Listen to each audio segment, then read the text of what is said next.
Nas florestas densas do Vietnã, havia um nome que fazia os adversários estremecerem. O suboficial Jerry Shriver, Cão Louco, uma presença silenciosa e estratégica que liderava as operações mais arriscadas por trás das linhas inimigas, lugares onde poucos ousariam pisar. Para seus oponentes, ele parecia uma aparição, sumia nas sombras antes mesmo que percebessem sua presença. No entanto, em 1969, a fama de Jerry chegou ao ponto mais alto. Em sua derradeira missão, ele desapareceu e nunca mais foi encontrado. Seu nome completo era Jerry Michael Shriver, nascido em 24 de setembro de 1938 em Defaniak Springs, uma pequena cidade da Flórida. Era o tipo de local onde todo mundo se conhecia e a vida passava sem pressa. A família de Jerry tinha recursos modestos e ele cresceu sem luxo. Mesmo assim, desde pequeno já chamava a atenção, não por ser falante, muito pelo contrário.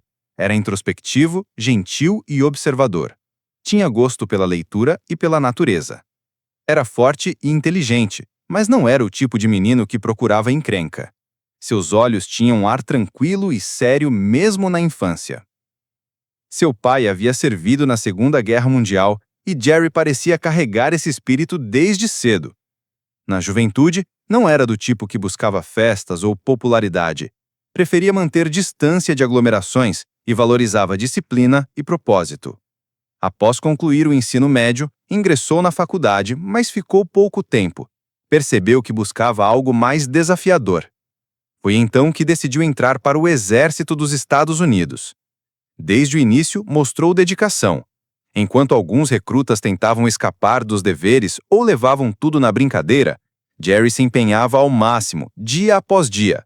Não reclamava, nem fazia alarde, simplesmente cumpria suas obrigações.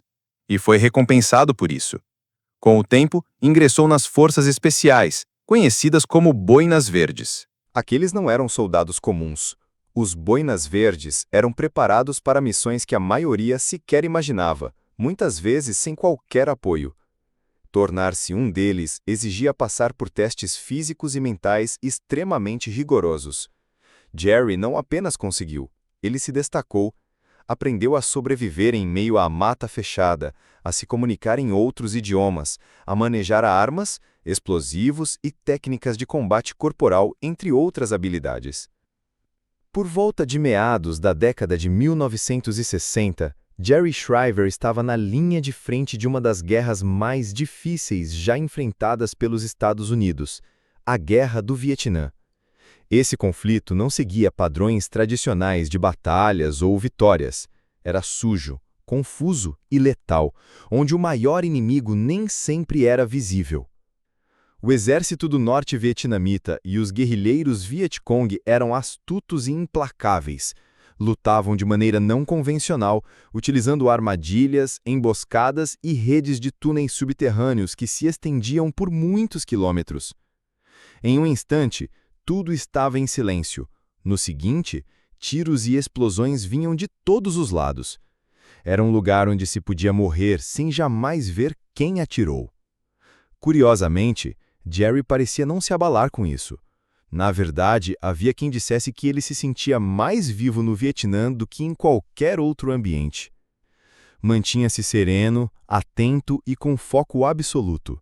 Enquanto alguns entravam em desespero, ele permanecia vigilante. Deslizava pela vegetação espessa como se fizesse parte do ambiente. Observava o terreno, estudava as copas das árvores e escutava qualquer som, por menor que fosse. O risco não o paralisava, pelo contrário, o fortalecia. Por causa de sua postura e habilidades excepcionais, Jerry foi convocado para uma missão ainda mais complexa, o MACV-SOG. Sigla para Comando de Assistência Militar no Vietnã, Grupo de Estudos e Observações. Essa era uma força altamente secreta, poucos sabiam de sua existência. Somente os mais preparados eram escolhidos para compor o grupo. O MACV-SOG não fazia missões convencionais, não defendia quartéis, nem fazia rondas em vilas. Suas operações ocorriam no território inimigo, muitas vezes cruzando fronteiras como as do Laos e do Camboja, regiões onde a presença de soldados americanos era oficialmente proibida. A tarefa era localizar bases inimigas, cortar rotas de suprimento, libertar reféns, reunir inteligência e até capturar comandantes inimigos. Cada incursão representava extremo perigo. Cada passo poderia ser fatal. Essas equipes agiam em pequenos grupos, às vezes com apenas 6 a 12 homens, enfrentando contingentes inimigos muito superiores. Não havia espaço para falhas. Se fossem capturados, não poderiam contar com nenhum tipo de auxílio. Muitos jamais retornaram. Ainda assim, Jerry continuava se alistando, de forma insistente. Ele não era apenas eficiente.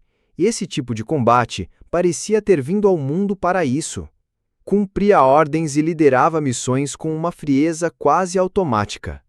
Aprendeu a atuar em parceria com combatentes locais como os montanheses, povos das regiões altas do centro do Vietnã. Esses grupos eram guerreiros destemidos e muito habilidosos, com um profundo desprezo pelos comunistas. No entanto, não confiavam em qualquer um. Muitos soldados norte-americanos os tratavam com descaso. Jerry era diferente. Demonstrava respeito e cordialidade. Chegou a aprender parte do idioma deles, dividia alimentos e lutava ao lado deles. Em troca, conquistou a admiração e a lealdade daquele povo. Mas Jerry não comandava à distância. Ele estava sempre na linha de frente, o primeiro a encarar o risco. Jamais exigia algo que ele mesmo não estivesse disposto a fazer. Uma missão no final de 1966 revelou ao mundo do que Jerry Shriver era realmente capaz. Seu grupo havia sido enviado ao interior do Laos, onde os norte-vietnamitas haviam construído rotas secretas de transporte e trilhas de abastecimento, parte do que ficou conhecido como Trilha Ho Chi Minh. A operação era extremamente confidencial. Se fossem descobertos, não haveria reforços, suporte aéreo, nem qualquer possibilidade de resgate. Tudo saiu do controle de forma repentina. A equipe foi surpreendida por uma emboscada. A mata explodiu em tiros e granadas. O inimigo os envolveu por todos os lados. A maioria das pessoas naquela situação ficaria paralisada. Alguns tentariam se esconder, outros entrariam em desespero, mas Jerry não. Ele correu em direção ao tiroteio, disparando e lançando granadas com precisão mortal. Não se importava com a desvantagem numérica, nem com o risco de morrer. Sua meta era ganhar tempo para que seus companheiros pudessem escapar. E foi exatamente o que conseguiu. Jerry arrastou, sob intenso fogo, não um, mas 2 colegas feridos para fora da selva. Mesmo baleado, sangrando e exausto, ele não parou. Continuou de alguma maneira. Salvou os 2, levou-os até o ponto de retirada e garantiu que todos embarcassem no helicóptero. Quando chegaram de volta à base, o espanto foi geral. Jerry estava coberto de lama, sangue e suor. Ele apenas limpou seu fuzil, recarregou o equipamento e se preparou para a próxima missão. Foi nesse instante que o apelido Cachorro Louco começou realmente a se espalhar. Soldados murmuravam sobre ele. As histórias se propagaram rápido, especialmente entre os grupos de forças especiais. Alguns diziam que ele era insano. O inimigo o temia. Ainda em 1966, recebeu a Estrela de Prata por sua coragem. Mas condecorações não o interessavam. Usava o uniforme de forma discreta, não sorria para fotos, mal se expressava. No ano seguinte, 1967, o conflito no Vietnã se tornava cada vez mais brutal. Soldados americanos morriam diariamente. As matas estavam repletas de armadilhas. O inimigo, por todos os lados, um verdadeiro inferno. Para Jerry, era apenas rotina. Cumpria missão após missão, às vezes 2 ou 3 em uma única semana. Cada incursão significava voar de helicóptero em território inimigo. Ao tocar o solo, a equipe precisava agir com rapidez e se manter fora de vista. Caso fossem descobertos, centenas de inimigos poderiam cercá-los em questão de minutos. Seu grupo se deslocava silenciosamente. Colocava explosivos, cortava linhas de suprimento ou coletava informações sobre os movimentos adversários.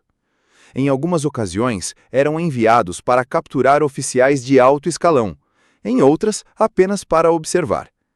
A essa altura, tanto o Exército do Norte quanto o Vietcong começaram a perceber algo incomum. Relatórios contínuos mencionavam um americano que sempre retornava de missões impossíveis, um homem que escapava mesmo cercado. Ele virou uma espécie de lenda entre os inimigos. Começaram a chamá-lo de Fantasma Branco ou Espírito da Selva. Alguns soldados vietnamitas diziam que ele era apenas invenção, outros juravam que se tratava de uma entidade sobrenatural. Boatos afirmavam que ele caminhava entre os tiros, que nunca dormia e que era capaz de matar com as próprias mãos. Os combatentes norte-vietnamitas temiam tanto Jerry que chegaram a oferecer uma recompensa por sua captura.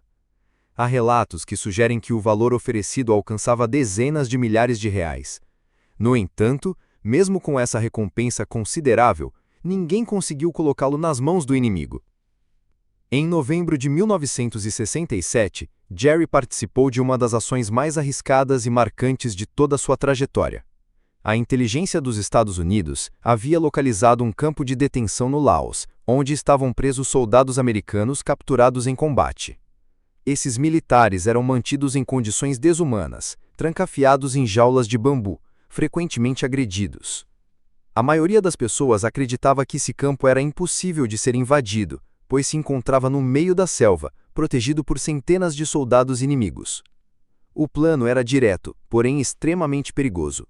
A equipe chegaria de helicóptero, desembarcaria próximo dali, se esgueiraria pela mata, atacaria o local, libertaria os prisioneiros e partiria rapidamente. Tudo isso em uma única noite. Não haveria reforços. Caso algo saísse errado, teriam que lidar sozinhos com as consequências. Jerry liderou a missão pessoalmente. A equipe conseguiu chegar ao local sem ser detectada. Então, de surpresa, deram início ao ataque. Em poucos minutos, dezenas de guardas foram abatidos. Jerry agiu com rapidez, arrombando as celas com as próprias mãos.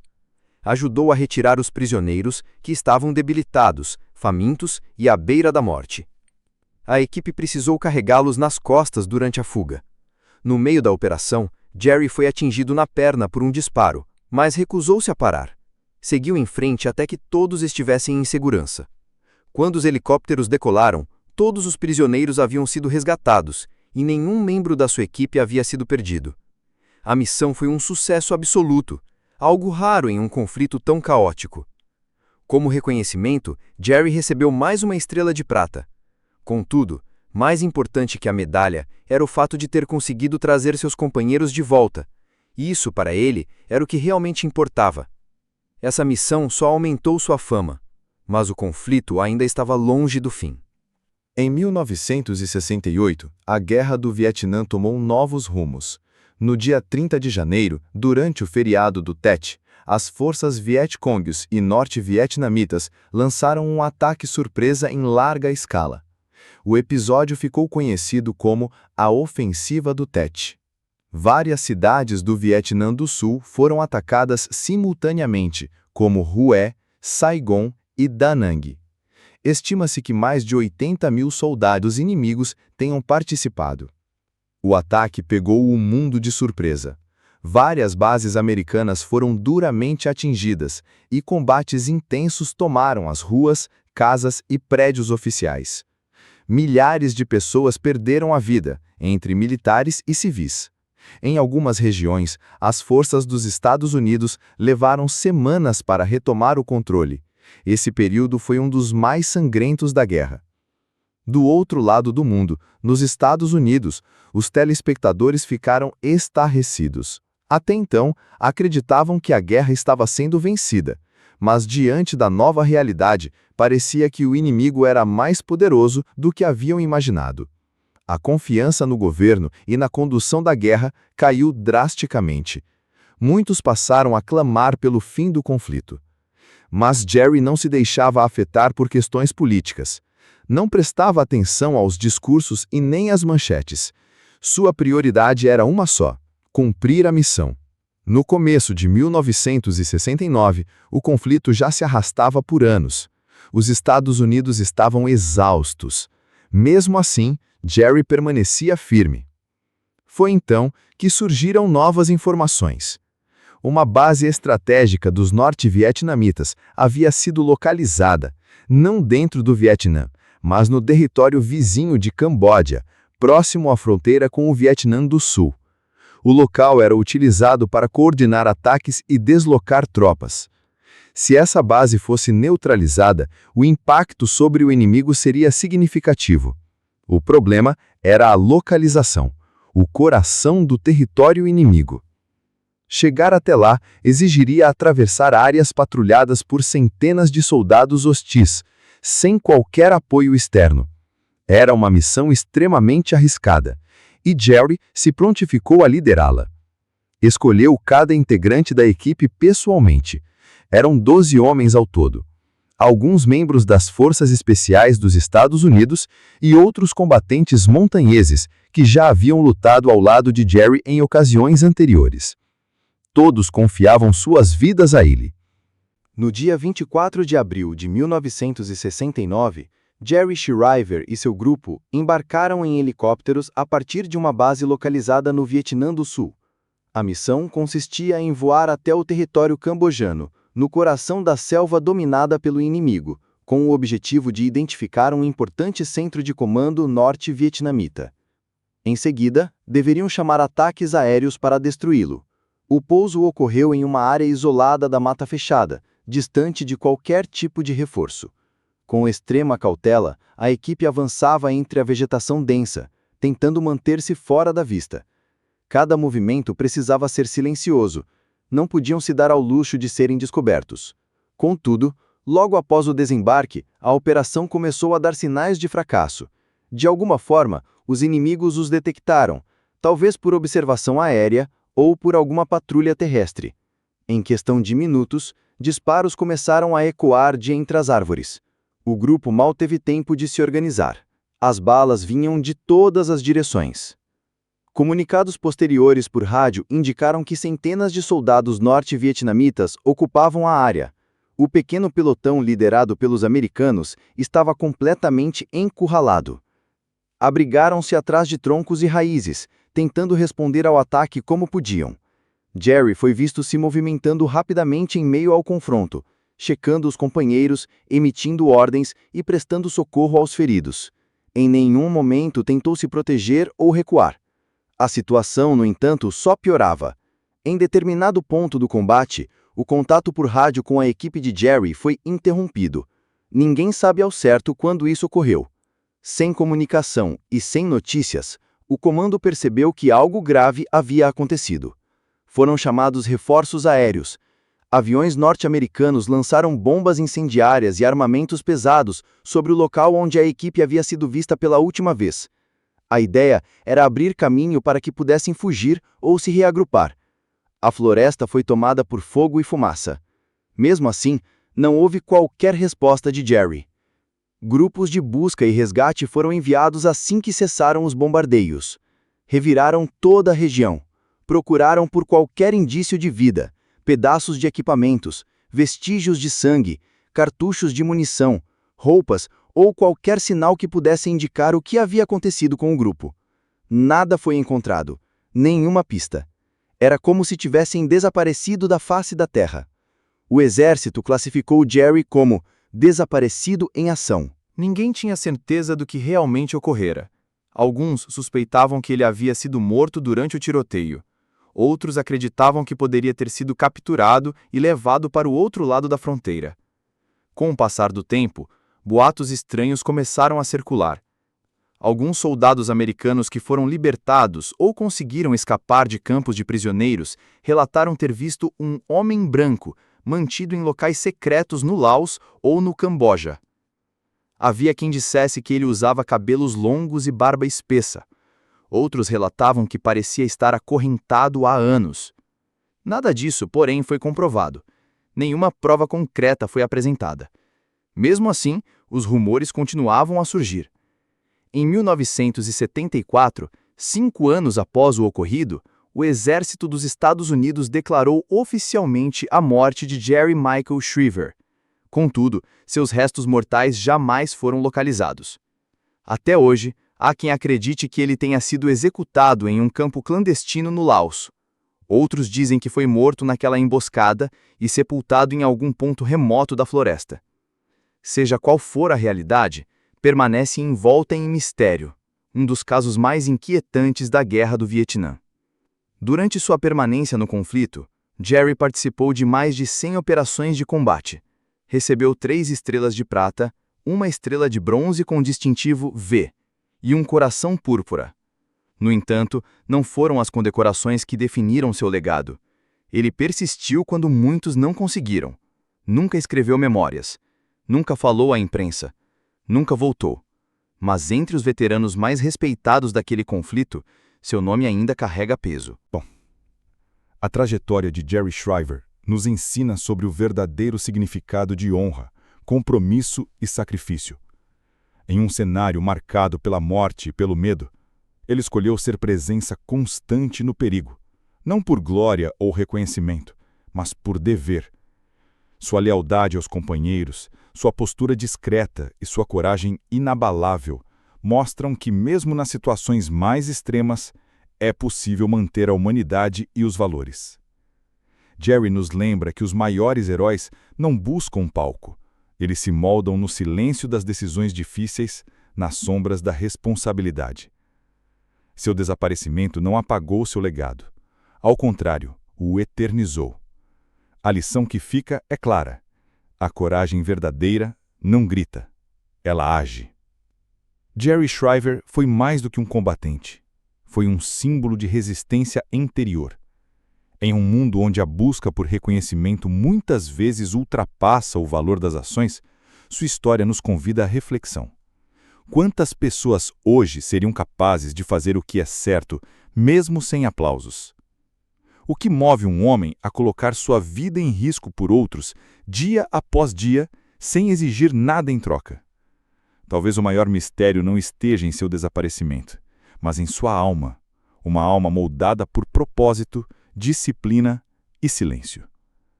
Sua ausência física é preenchida pela presença eterna de seu exemplo. Em tempos de vaidade, Jerry nos oferece a imagem rara de alguém que escolheu servir até o fim.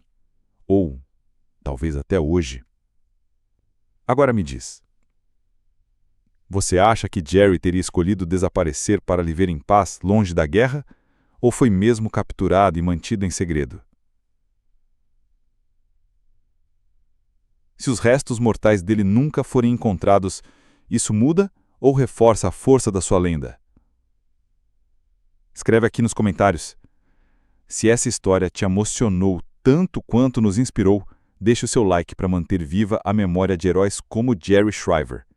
E claro, inscreva-se no canal para mais histórias que revelam a coragem escondida nos cantos mais sombrios da história. Até a próxima missão.